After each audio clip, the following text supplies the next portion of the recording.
Golf Academy vous est présenté par Signature Maurice Tanguay. Tant de différence et d'élégance.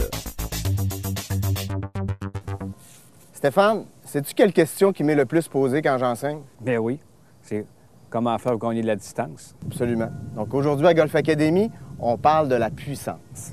OK. On commence, Stéphane. Qu'est-ce qui fait qu'on va frapper plus loin? OK?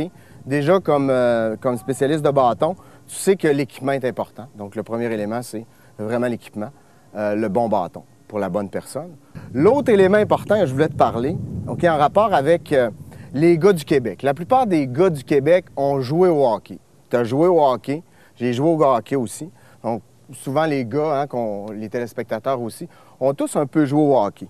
Qu'est-ce qu'on remarque au hockey, c'est, si on compare avec le golf, qu'est-ce qui arrive avec un bâton de hockey, c'est que on va s'apercevoir que les bras sont très sollicités.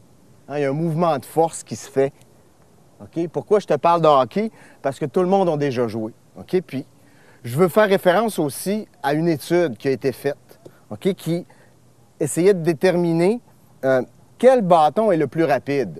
OK? Puis, ils ont comparé deux bâtons. Puis, pour nous autres, le golf, le bâton de golf, en relation avec le bâton de hockey. Quel bâton tu penses qui va le plus vite? D'après moi, le bâton de golf. Parfait. Voici le tableau.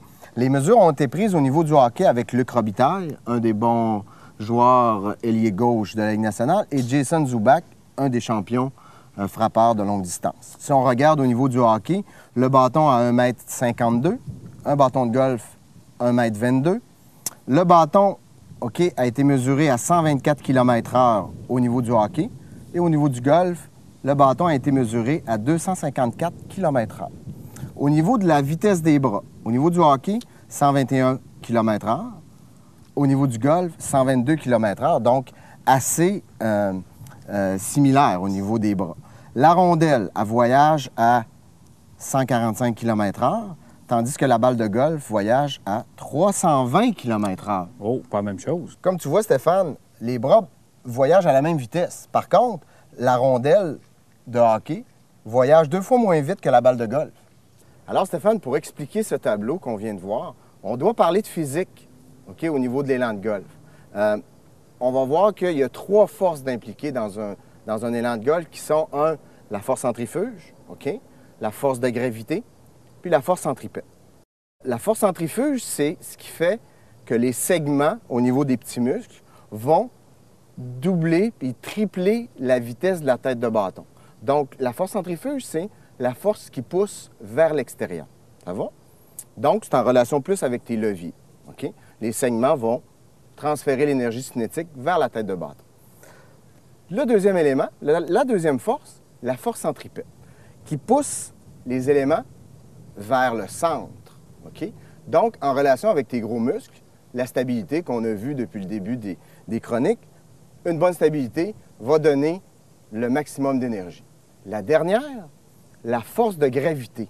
Donc, la tombée naturelle d'un bâton. Si on laisse tomber le bâton au sol, de manière gravitationnelle, il va obtenir une vitesse X. Donc, la combinaison des 3 va faire en sorte qu'on va obtenir une vitesse qui est maximale. OK? Je te propose, en terminant, 2 petits exercices qui vont te permettre de mesurer puis de voir par rapport à le bruit que je vais produire avec le bâton à l'envers, comme ça. OK?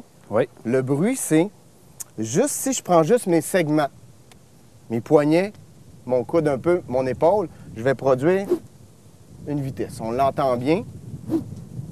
C'est du vent. Ça va? Par contre, si j'utilise, en plus de mes segments, on va bien le voir, si j'utilise la rotation des gros muscles, qu'est-ce que ça donne? Oh, c'est pas la même chose, là. Qui est maximale. Ça va? Toujours en comparaison avec le hockey, si je produis la même chose au hockey, qu'est-ce qui arrive?